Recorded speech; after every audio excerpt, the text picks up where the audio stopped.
Okay, well, hello everybody. I actually had the intention of being on right at the beginning and I got the time frame mixed up, so I apologize, but I'm really happy to be here. And I am a longtime member of Ananda. I first came in 1986, I guess it was. Yes. And I was pregnant with my daughter, Rachel. And some people have said maybe she brought you, as she's also a devotee now, which is very sweet. Um, but I've been involved with the arts part of Ananda. The particularly recently, we've created a movement called the Joyful Arts, which is something that comes straight from Swamiji. He really wanted to have the arts be a fundamental part of what we do. He was very much an advocate of how art and creativity was not only an essential part for our personal lives, but also for building community and even on the spiritual path. So I have been working on that over the years, and I have an academy in Italy that's right across the street from Ananda Assisi, like a 3 minute walk. So that's kind of fun. And I'm here at the village, and we have also the beautiful Living Wisdom Center, which has an art classroom, and I have a studio here too. So how's that? Is that good enough? Thank you. Yeah. So, wow, can I just, I guess I have speaker view, but I love looking at your altar. It's so beautiful. You guys are Yep. incorporating beauty in right off the bat. It's lovely. The beautiful lotus pattern behind the paintings. So it seems, or behind the pictures of the masters. So it seems like you all have a very deep appreciation for the beauty, element of beauty, and how beauty uplifts our consciousness. So, shall I dive right in then to talking now? Yes, ma'am. Okay, I just want to be sure because I was introducing. Yes, so today's topic is very interesting. It's one that comes up in many different contexts about Martha and Mary. And I was giving it some thought, of course, and I find that over and over on the spiritual path there are these moments that come between our immersion in God's presence and all that we're supposed to be doing. There's a joyful service that is possible for all of us, and we've all felt it, like when we enter into that stream of energy that carries us and helps us to feel like, oh, I'm just being a channel right now. I'm letting God's energy flow through me. And that's the real joy. That is truly the sweetness of this path and of the spiritual journey, because as we go along, there are very wonderful, exalted states of consciousness we're looking forward to. Like I'm sure we all would like to be in a sustained state of samadhi, for example. Um, but it's wonderful that in each moment along the way we have the opportunity to have what I kind of call like a baby samadhi. And there's two different types of samadhi. The one that you enter into when you have a state of consciousness, that you are in deep meditation, and that's what you're experiencing, and you're immobilized, and there's nothing else that's happening. And then there's the integrated state of samadhi, where you are working, eating, sleeping, meditating, divinely loving. I've been listening to God, God, God. Um, and you're still feeling that inner state of love and connection and intimacy with the divine. And both of those states, that samadhi supreme of being engaged in the divine, and also the flow of God's presence in every moment, are possible in little sort of fractals, little bits of baby steps towards that. And so that dilemma, or the contrast between Mary and Martha, is in part the contrast between what it is inside of us that immediately gets lost in what we're doing. Even though at the beginning we're like, oh, I'm serving God, I'm going to make the flowers for arrangement for Sunday service, or I'm going to help at this big event that we're sponsoring. But then when it starts to happen, you become lost in it. And you're like, hey, get over there. Why are you doing this? You get caught up in like, oh, it has to be done. This has to be done the right way. Oh, no, they did that the wrong way. Like the mind begins to take over. And what it is that you are intending, which is to be connected to the divine flow, gets lost. And that second mini baby samadhi is the moment that we come back and remember what it is that's our true purpose. Why are we here? Does it matter if the flowers are not perfect? Does it matter if these outer events do not come together in the way that we think they should? No, it doesn't. But we get caught in it. So that's Mary and Martha. I feel like we all have like little Mary and Martha inside of us. And it's, as he says in the readings, it's not about should you be working, should Martha be preparing dinner, should these things be happening, but how are they happening? And how can we train ourselves and learn and cultivate over time a deepened capacity to really be an open, full channel for the divine. And that is actually how the arts have played out for me too. And this is why I think one of the reasons that Swamiji really emphasized not only seeing beautiful art, not only creating environments where we have beauty around us, but also engaging in the creative process, engaging in dance or music, chanting, singing, painting, creating, allowing any of the arts to be a vehicle. And that's what's very interesting. It's almost like a little bit of a magical reality that that the modalities of the arts, whether they're clay or collage or paint or music or dance or theater, somehow have a capacity to deliver us, if we engage in them, deliver us into a place where we are learning and experiencing ourselves as a channel of a divine creative flow. And so in the creative process, the way we work with it, it's not the product that matters. It's not what we create. It's not the end result. It's not our little pretty picture at the end that is what we're after. And that is just like this relationship. It's not the outer action. It's not getting everything perfect and all the ducks in a row and all the things brought together in the way that we think they should. It's about allowing that energy to move through us.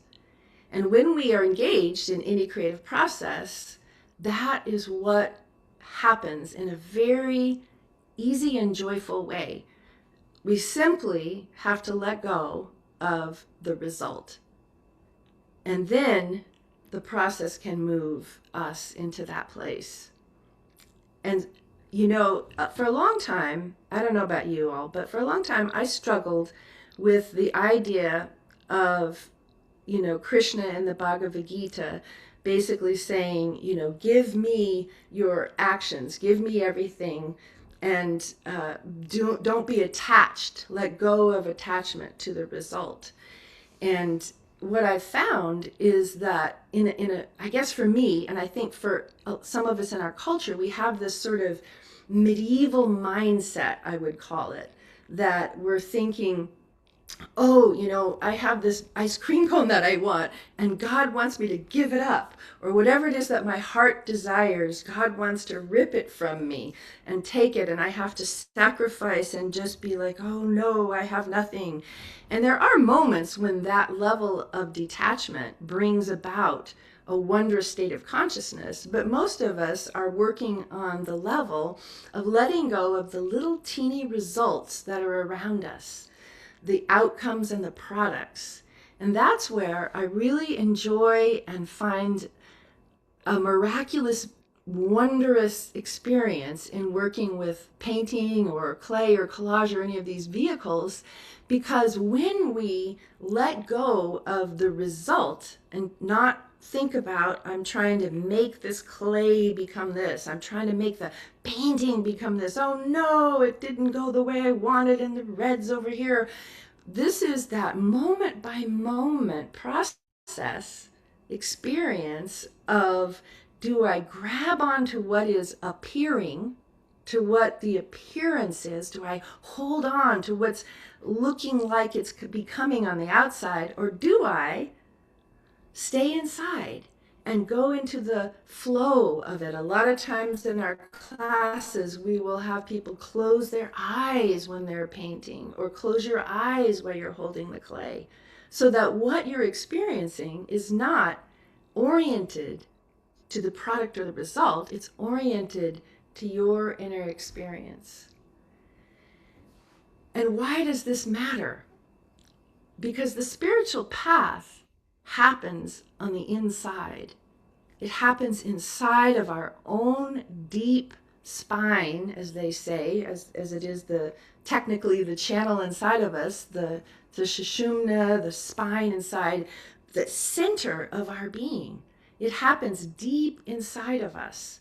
And so if we even in our spiritual practices, we can become externally minded. We can be more engaged with, do we have the right yoga mat? Do we have the little thing? Do we look good? Are we looking like a good devotee? Do we have the right kind of Kriya outfit? Or I don't know, like these accoutrements, basically, the accoutrements of the spiritual path, right? Do I look like I'm being a good devotee, and I show up and I do this and I do that and I say this and I say that? And it can be, I've seen over, because I've been at Ananda for decades. And I have to say, over time you see that those people who are diving into that outer appearance can hold it up for a while, but not forever. Because at a certain point, if we base our spiritual life on how it shows up to others, or how we think we ought to be even though we're not, it begins to crack. It's something that can't be sustained. The life of spirit has so many metaphors that remind us it's like the vine, not the fruit. It's the sap in the tree of life that comes from deep within. It's the divine flow that expresses absolutely uniquely in each one of us. And that's something that's so important. If we are not coming from our own true reality, our own humble, this is where humility comes in, ironically. Like, we think humility is like, oh, I am so humble and you are so great and I am so nothing. And Swami made fun of that sometimes. I'm sure you remember some examples of, like, the woman in the Catholic Church that he was visiting, and she was like, and this is where we pray to Jesus. It's like we can get caught in these outer things, but he reminded us over and over how important it is that we come from who we really are, who we actually are inside, what our inner life is. And if we are true to that, then we are giving God the right global positioning system for how we get closer. GPS, the little guide that we have. If we put into that GPS, okay, I want to go to Rome and I'm in Florence, but I'm going to tell it I'm actually in Perugia. because Perugia looks better. And so we're like, okay, GPS, I'm in Perugia. And, it can't take us there if we're not coming from where we are actually.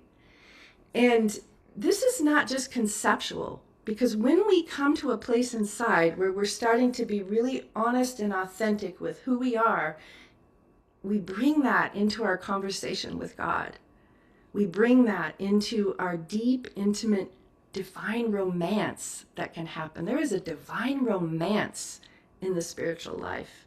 And even, like when things happen, like this morning for me and during our lives, where you've made a mistake or, something's happened, I often find so much power and closeness in bringing that to God and saying, God, this is what's happened, and I feel this. I feel afraid, or I feel ashamed, or I feel fearful. All these different things that we feel, and speak to God and offer it to God. Offer that leaf that we've heard of. If you can't bring to me, and I'm extrapolating this. You'll remember the quote, but this is not the quote. If you can't bring to me your full on, complete dedication and perfect action and showing up in all the right circumstances, doing exactly the right thing, well, that's okay. If you can't bring to me your full on attention and concentration and meditation, okay, keep working on that. But what you can bring to me, the divine within, is the truth, is the authentic reality inside of you, and say, God, I feel this.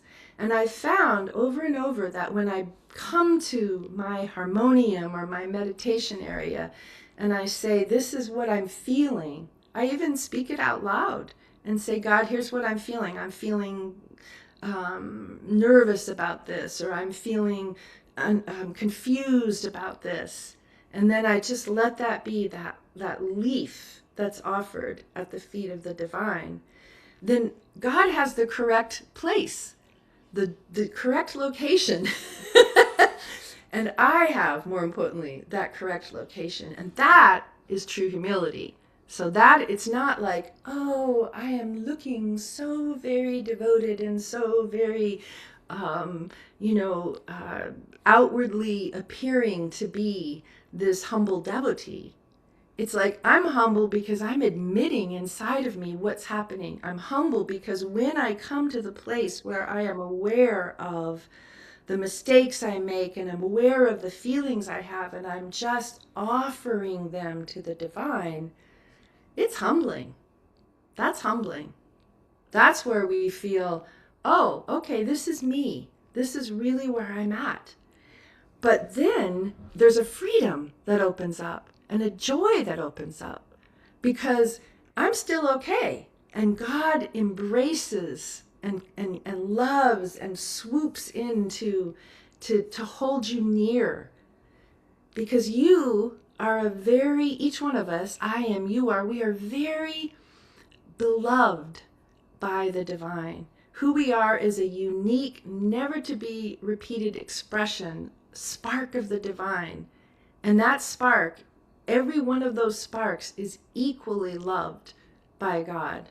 Whether you are Christ or Krishna or Dana or Mayatri or any of these individual expressions, we are held forever in the love and the care and the sweetness and the intimacy of a divine relationship that allows us to bring forth the unique petals of our being. It's like, you've heard that phrase probably. Swamp Master Yogananda says, I want a bouquet of souls. I don't need, when he did his tour and he's traveling around and he's speaking to thousands, so few became deep devotees from that. But what mattered was that there was this bouquet of souls. And when you think about that, that's all of us, every one of us. And each one of us, if we're in this bouquet of souls, we are a flowering being. We unfold over time the petals of who we are. We unfold layer by layer a unique flower, a unique flowering of the divine potential. And ultimately, there's the crown chakra, thousand petaled lotus that unfurls its full magnificence. But that lotus starts in the deep mud and grows through the murky waters and breaks the surface and comes into the realm of air and light and sun, and then begins to continually unfold more and more of our divine capacity.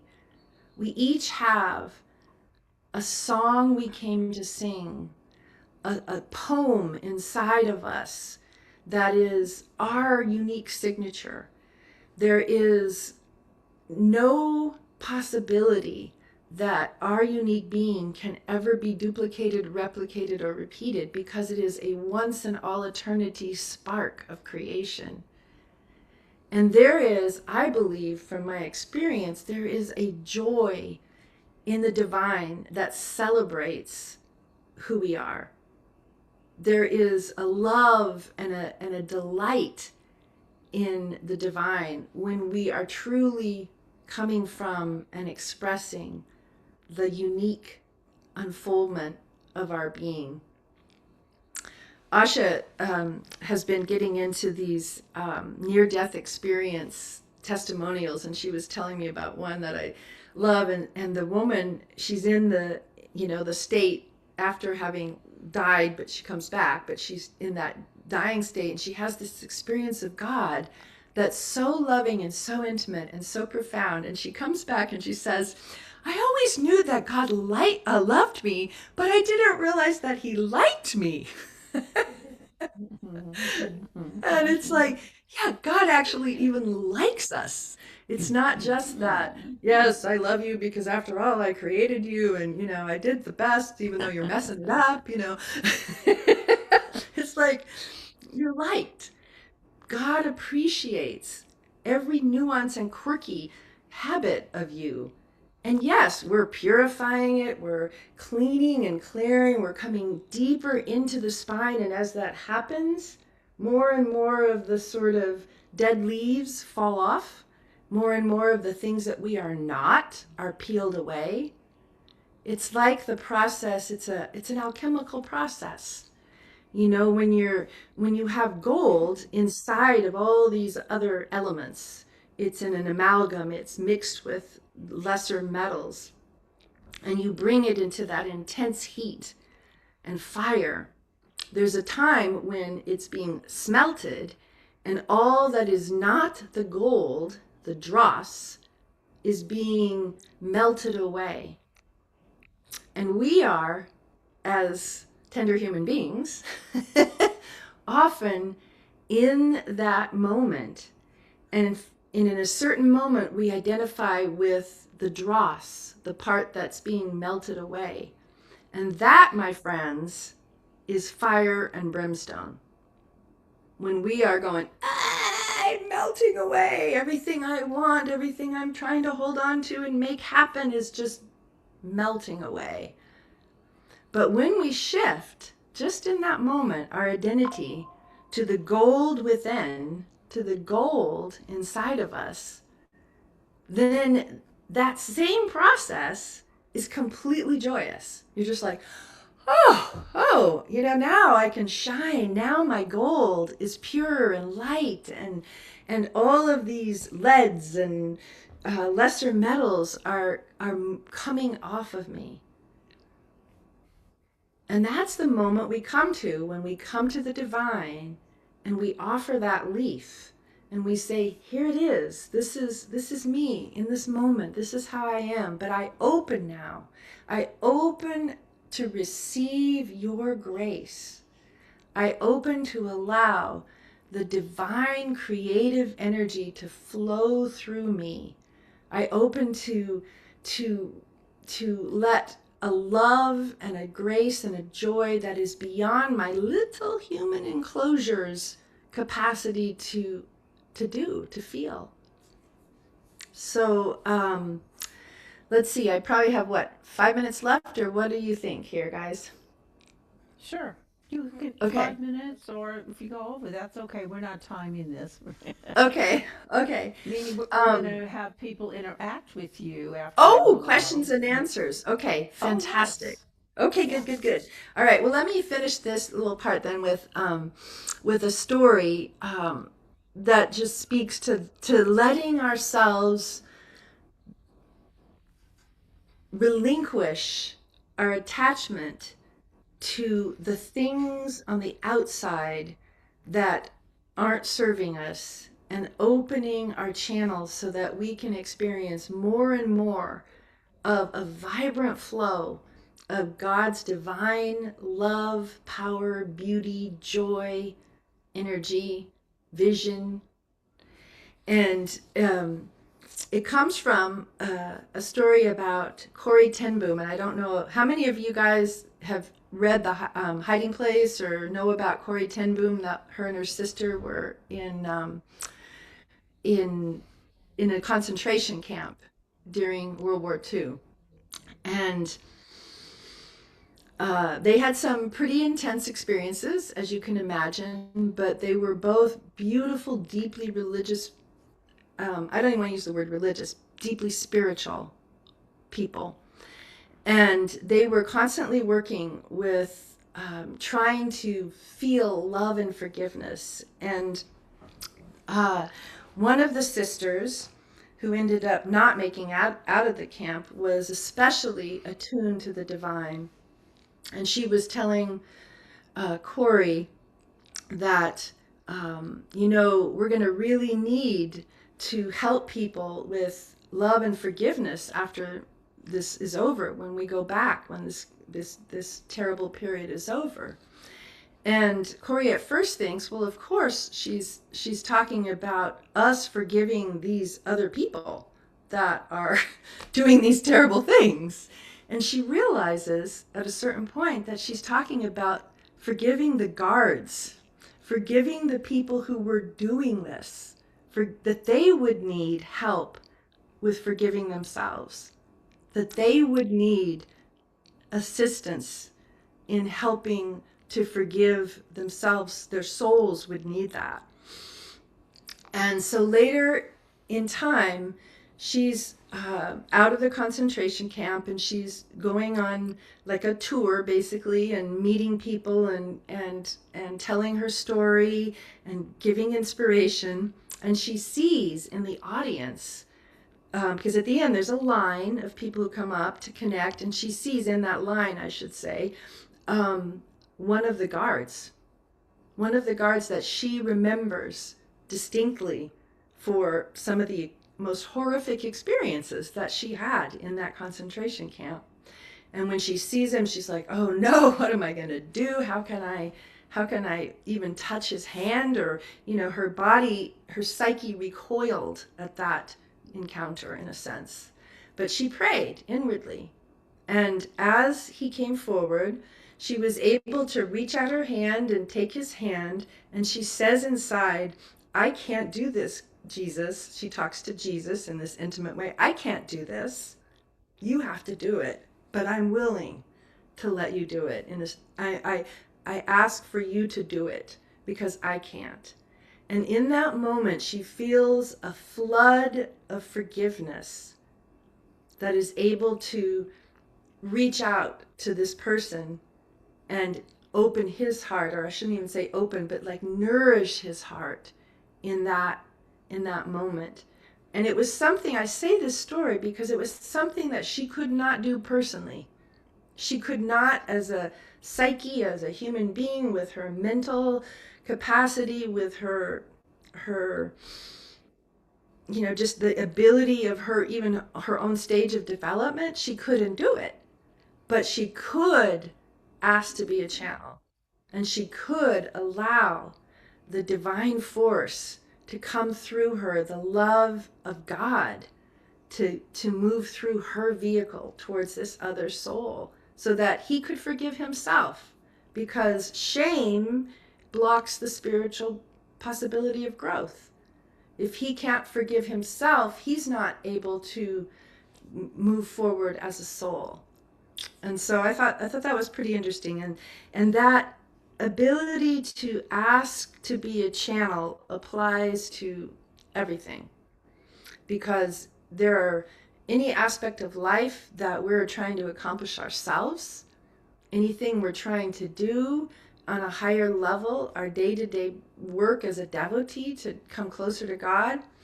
Honestly, we really can't do most of it on our own, and when we do, it doesn't work out the way it can when we allow ourselves to become humble and to remember that anointing the feet of Jesus is what's happening, not cooking in the kitchen. That the activity of running around and making it all work and putting it all together and getting A to Z in line, that's not where it's happening. It's happening with coming to the divine and asking for that capacity to be a channel of something greater than I am myself, than I am myself capable of. And that happens in the studio, which is why creativity is a spiritual path. It helps the spiritual path because we learn how, in physical, hands on, kinesthetic, somatic ways, we learn how to be a channel, how to let go of what it looks like, how it turns out, and pay 100% attention to what's really important. Am I in this moment open to the divine flow? That's the question. Or am I caught up in it looks like this, it looks like that, should be like that, there, the mind and all of its little hamster gerbil activities. So that's good. So we have a moment to connect and ask questions and whatever. Yes. So we have a microphone here in the temple, and we're going to move it to the middle. And anyone who may have a comment or a question, and it can be about anything, about Martha and Mary, as we've heard for how many years since we're a child. We've heard that story, and we're still trying to get it. But you expressed it very beautifully, Nana. Thank you for that.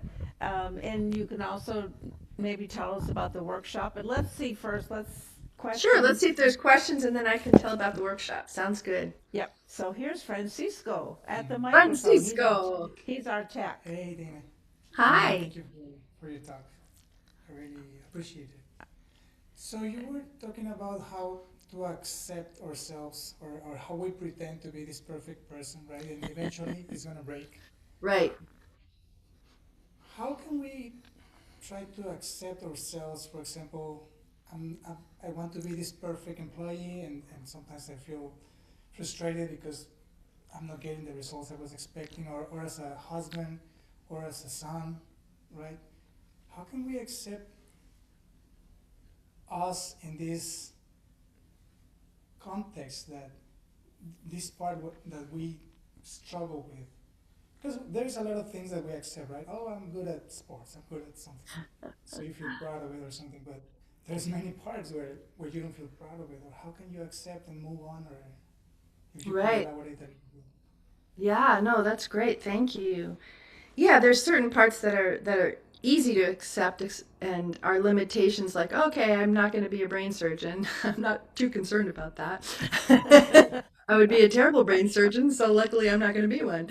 Um, but it gets close to the heart. That's where it becomes more and more important to us. Am I showing up as a father or a husband or a employee or part of the church community? And that's where the real inner work gets done.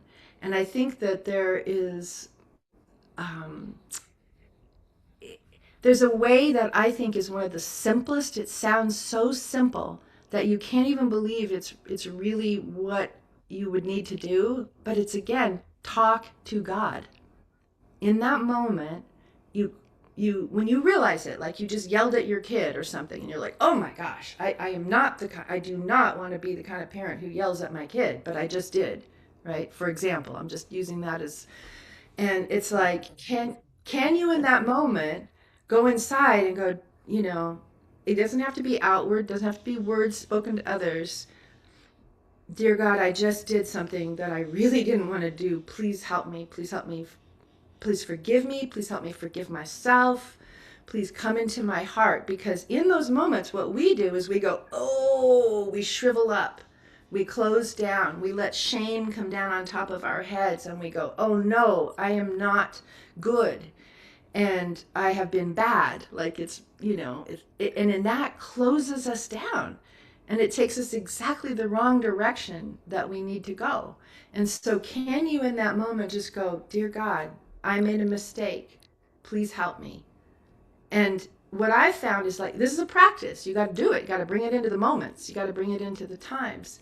But you can feel God going, it's okay, it's all right. And you start to feel your return to the place that in utter humility just says essentially, yeah, I'm not there yet, but I'm willing to be. I'm willing to open and receive the flow of grace. And then you'll feel, I mean, this is actually really practical because you will feel or know in the moment what you should do to make amends. That starts to, I think, flow into that experience as you're practicing it, as you're going forward. How do I talk to my child after I've yelled at them? How do I make amends when I've missed something at work that was hard for our team? Or how do I do that? But if you jump straight to amends, you're actually trying to fix it on the surface. It's like, oh, I better and we're still on the inside in fear and shame and panic and all these different emotions. So it's taking the trustful step that says, first I will seek the kingdom of God. First I will hold this leaf and offer it to the divine. And yeah, it is full on practice. It's not a spiritual perfection, it's a spiritual practice.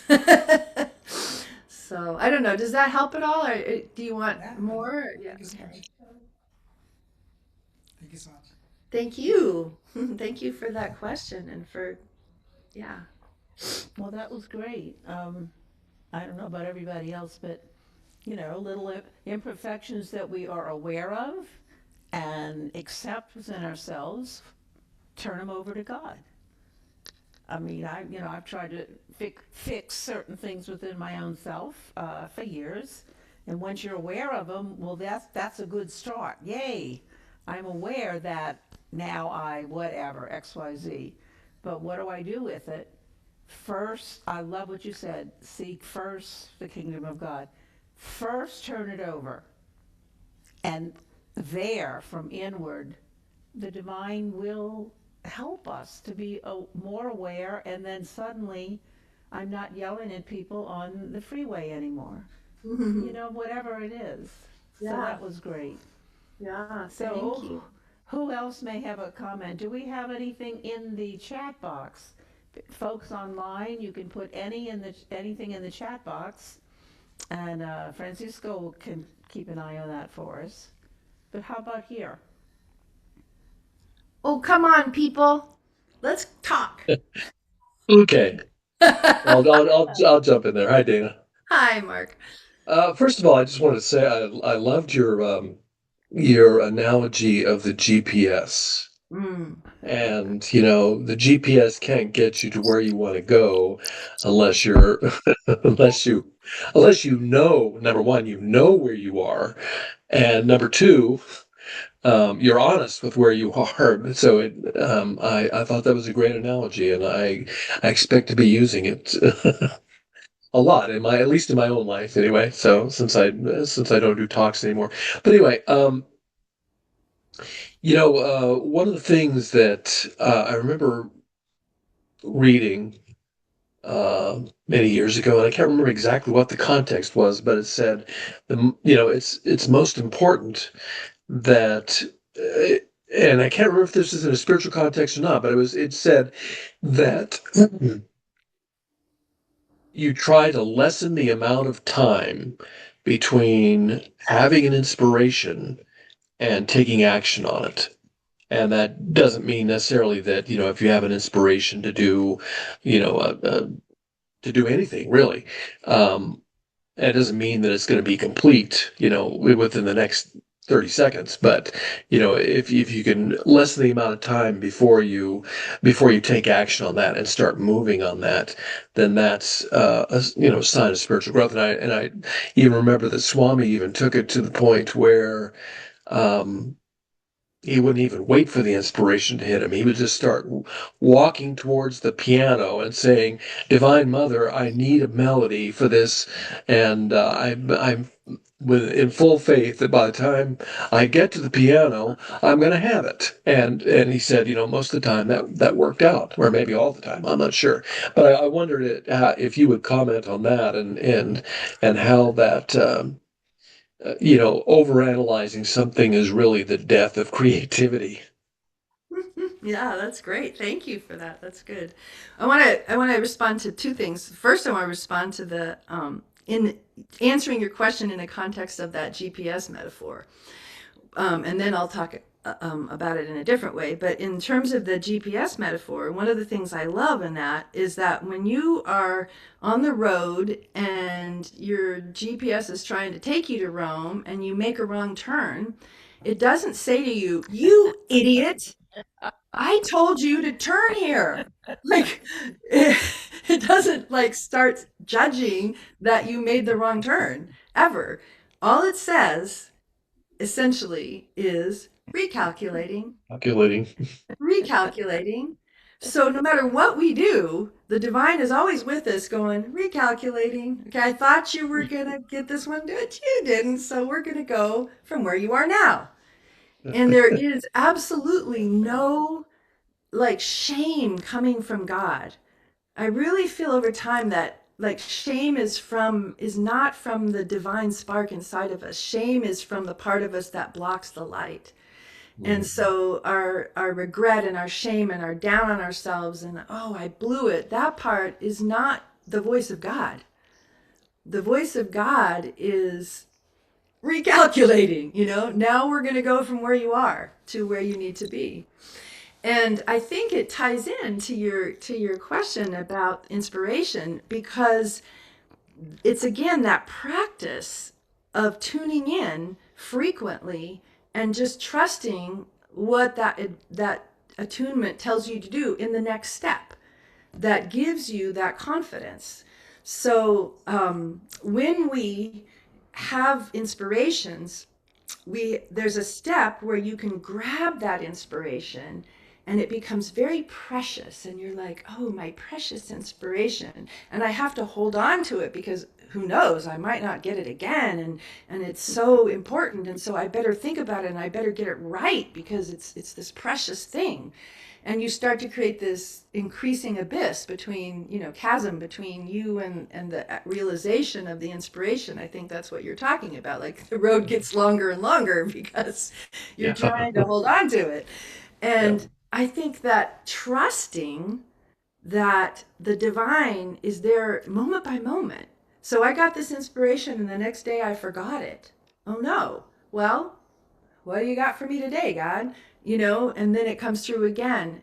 And you begin to have a feeling if you are in that recalculation process takes place. It's great to bring that into the metaphor because it takes place again and again.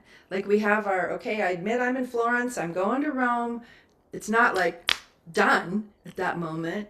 It's like, what exit do I take? Which freeway do I get on?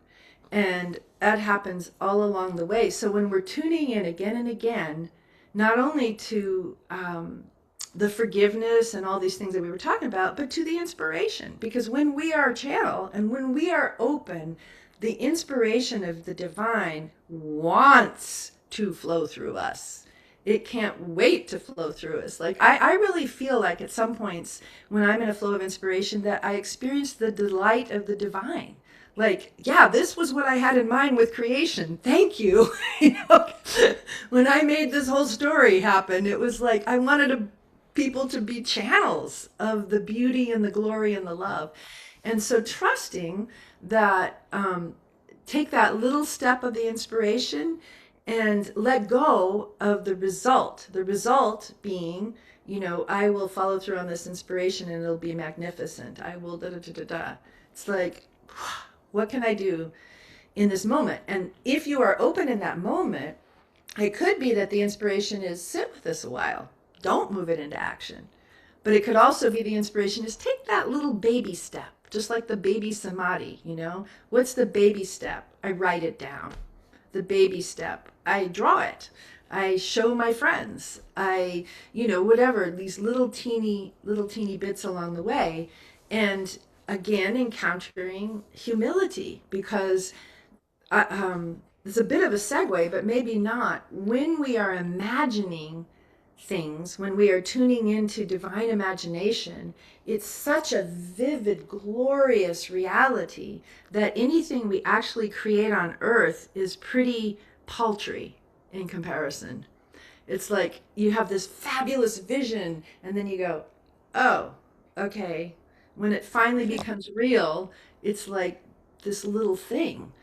And I think we have to hold that awareness as we create on this plane, that nothing we create will ever be the full inner vision of magnificence. We got a glimpse, and that inspires the energy that allows us to create, but it's not going to replicate that. It's not going to reproduce the magnificent experience that we had in our momentary inspiration. I don't know if that helps, Mark, if you have other thoughts. No, no, that's great, and I love the idea of the divine GPS. Is always recalculating and helping us. Okay, okay, you missed that turn. That's okay. We'll just come up here. We'll make a U-turn. We'll get back to where that turn was, and I think we have a lot of recalculating going on in our lives on a regular basis. So, but no, I love what you said about you have an inspiration, you go with whatever it is, and then it doesn't turn out to be quite as glorious as because I don't know, energetically everything is so much better than the reality that we're able to produce. I remember the master classes that they have online with different famous people. It's like, and I remember one with Ron Howard, the director, talking about his master class, and he starts out by saying, "You have to realize that in the film business, every project will," and you think, what's he going to say here? And what he says is, every project will sooner or later find its way to breaking your heart. And It's a good one. and that was I thought that's it's great to start off with that bit of realism, that it's not going to be the way you saw it in your head, but that doesn't mean it's not going to be good. So Right, right, absolutely. That's great. And that's what Krishna's asking when he says, relinquish the results of your actions. Give me the results. I'm in charge of the results.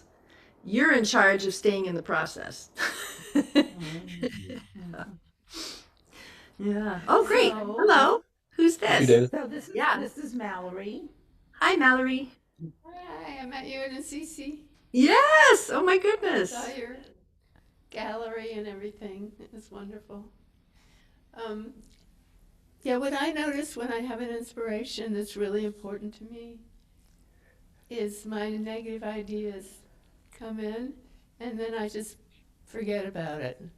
So I like what you said about taking the small, sharing for one thing, sharing it with other people, Mm-hmm. which is being vulnerable right there, and then taking the small steps, because I can do that. I can take the small steps. Yeah. But I will lose it if I don't do something with it.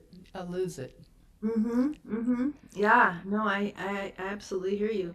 Because the astral imagination is so immense and our physical realm is a different substrate in a sense. So so it can be overwhelming when we have all of our human fears and doubts come up in response to the inspiration. So the tangible step actually sort of like puts the crack in the shell that started to happen. You know, you had the inspiration, you're like, oh, you know, glory to God, you're singing The Hills Are Alive on the top of the Swiss Alps, you know. And then and then you're like, oh, but I am and I can't and da, da, da, and you come down into that contracted space. And so that little first step is like a crack that says, okay. And again, this is like and I'm kind of getting today as I'm talking how much it has to do with humility, because it's like, okay, God, I can't do it, but you gave me an inspiration, help me out here. And what's the first little step? Drawing a picture of it, writing it down, speaking it out, recording it on your iPhone or whatever so you can get the ideas out. Also, even I have to say in my own practice, this is just something I do, is I make little altars. Like I put a picture of something up and put flowers around it and put things that relate to it. So like I'm actually feeding and nourishing the idea that's not even in near manifestation yet, but I feel inspired by it. So that can be a practice that is really fun because it's creating beauty, but it's also honoring this is a creative gift that I've been given, and I make the intention and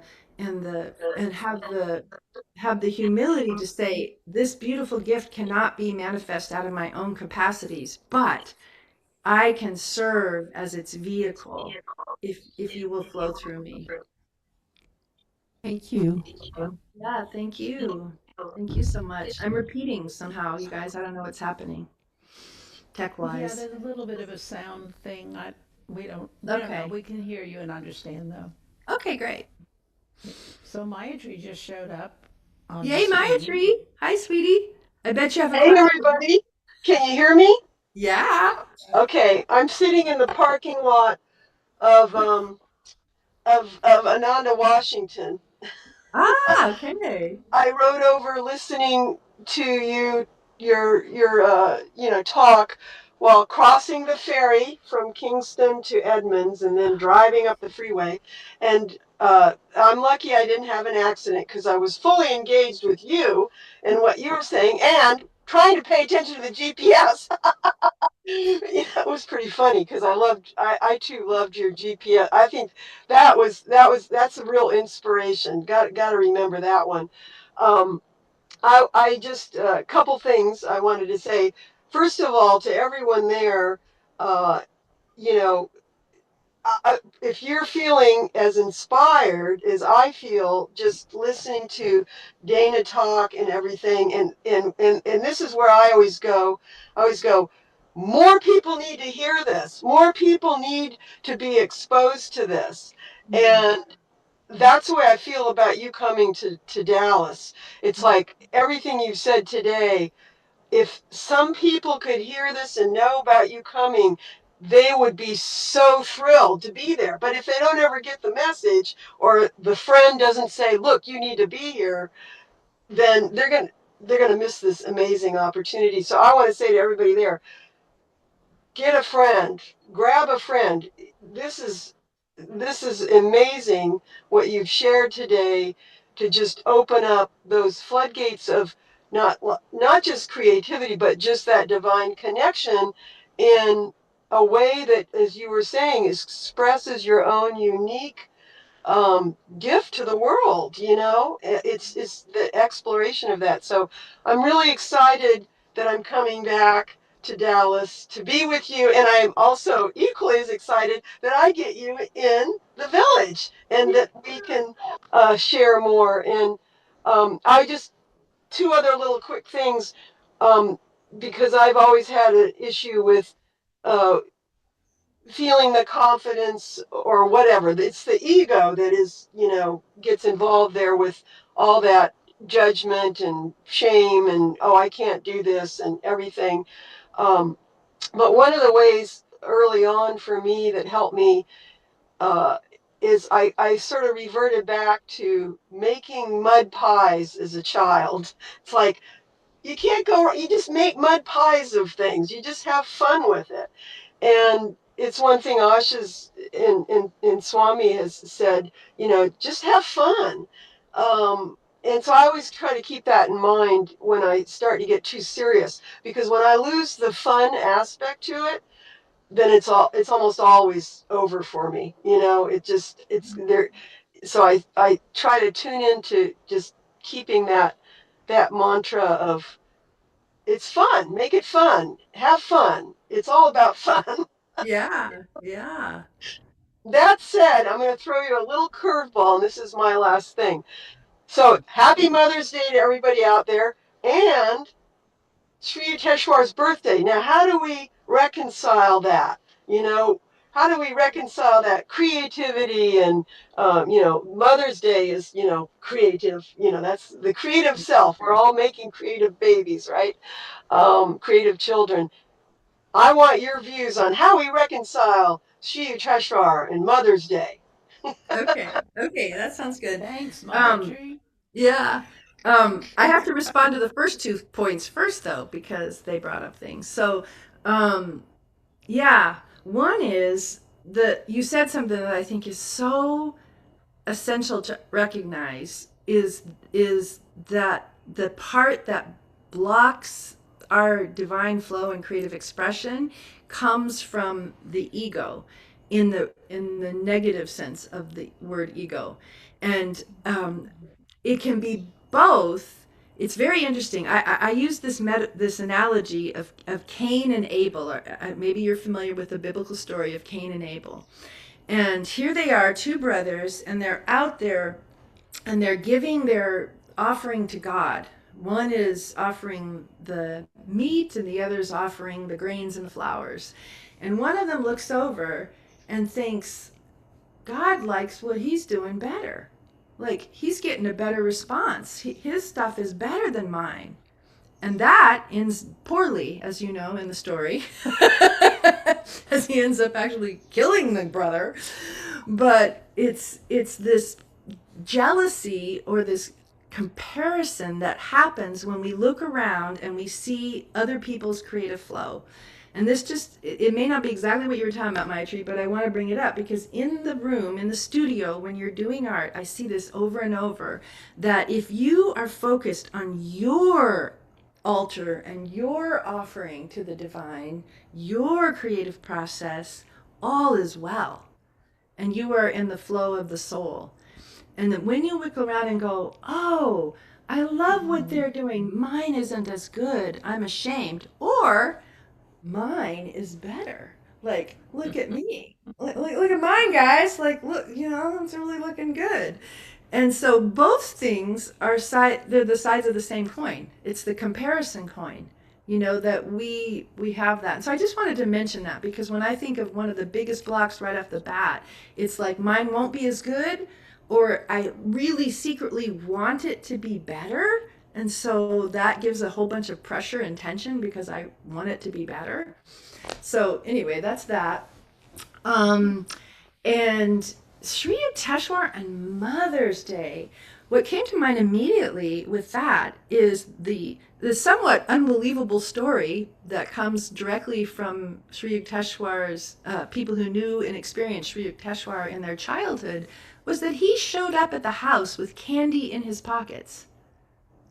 When he came to visit the houses that had children in them, he came with candy in his pockets and handed out candy. And the children looked forward to Sri Yukteswar coming.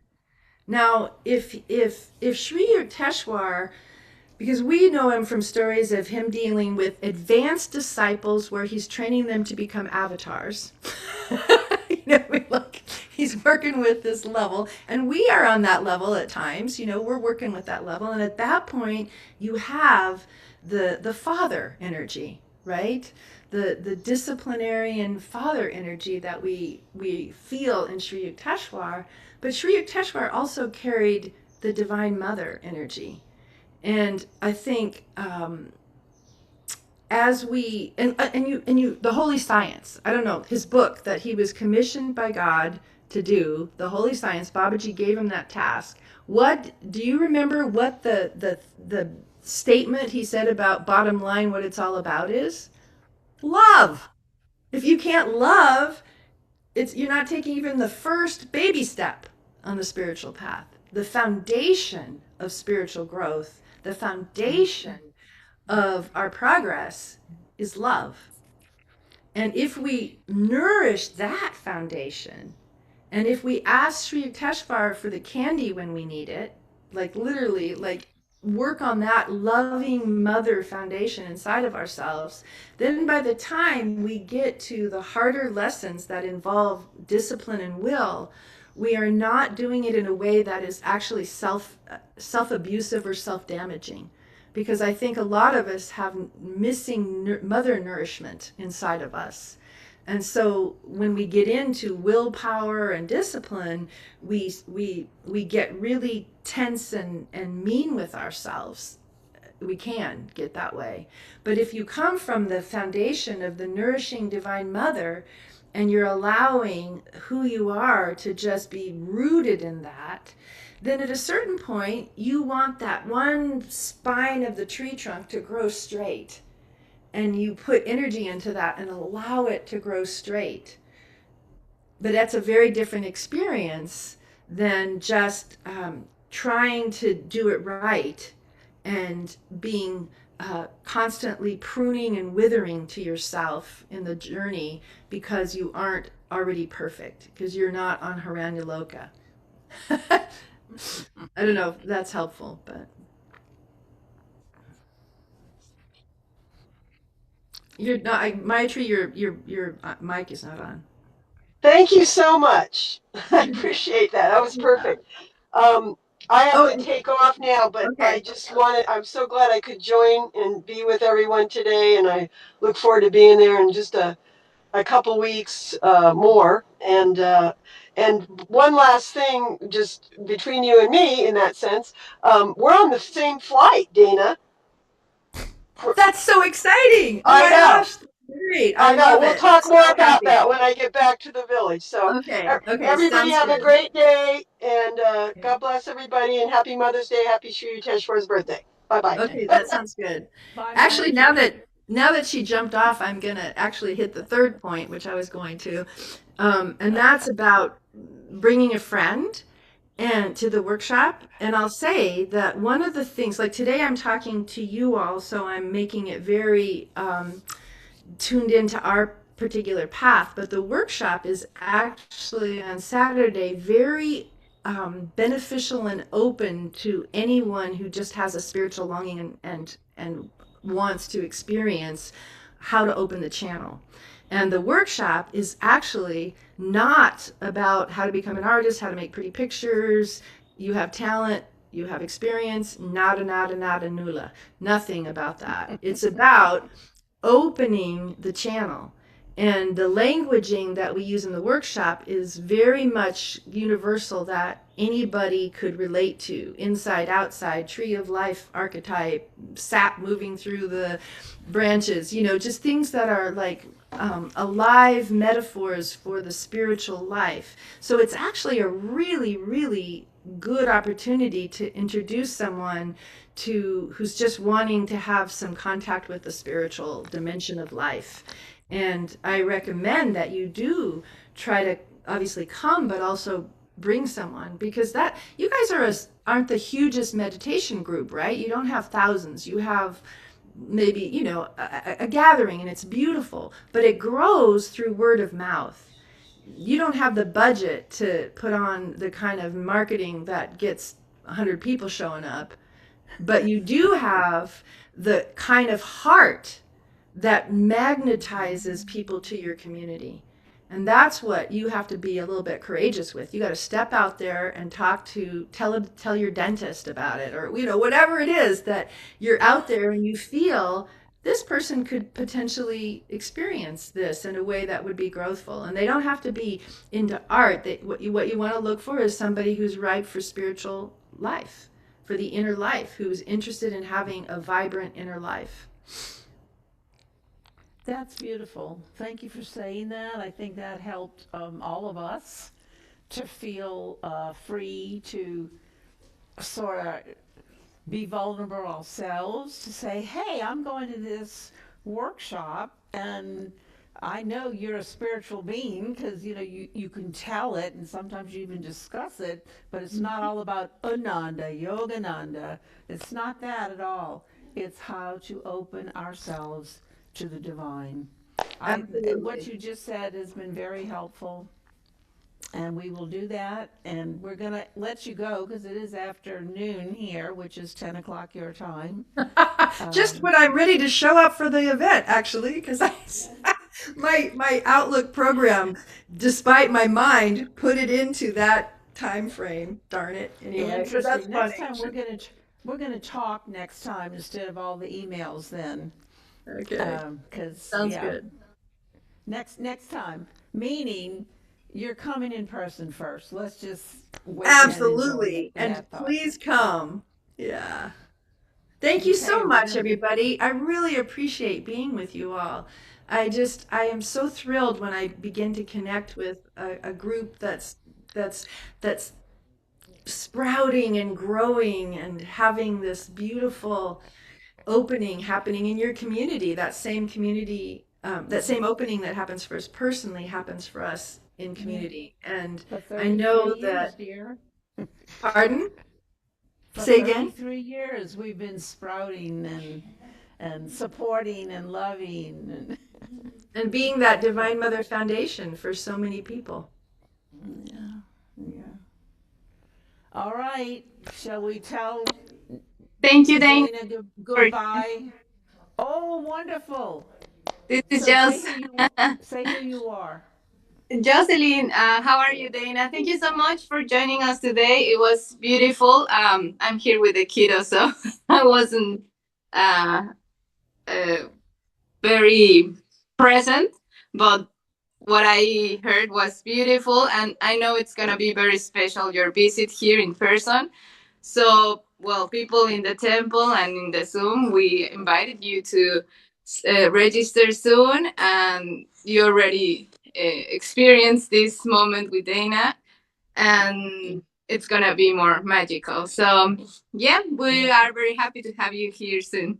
Thank you, Dana. Thank And you. Oh, we want to say hi to Alakai. Hello, yes, Dana, Alakai. Can you wave? diles hi, friends. He's focused. Yeah. He's focused. That's what I was gonna say. Yes, she's Oh, making art too, so Yeah, there you go. oh, lovely. thank you. Okay, thank you. Happy Mother's Day.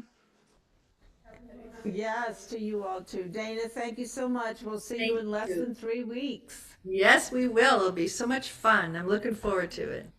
And Joseline's the one who will be really coordinating all of your coming and, taking care of you and making sure everything's set. So she's our gal now. Wonderful. She's our gal. Okay. Okay. Namaste. Thank you. Namaste, Jai Guru. Jai Guru. Jai Sri Yukteswar.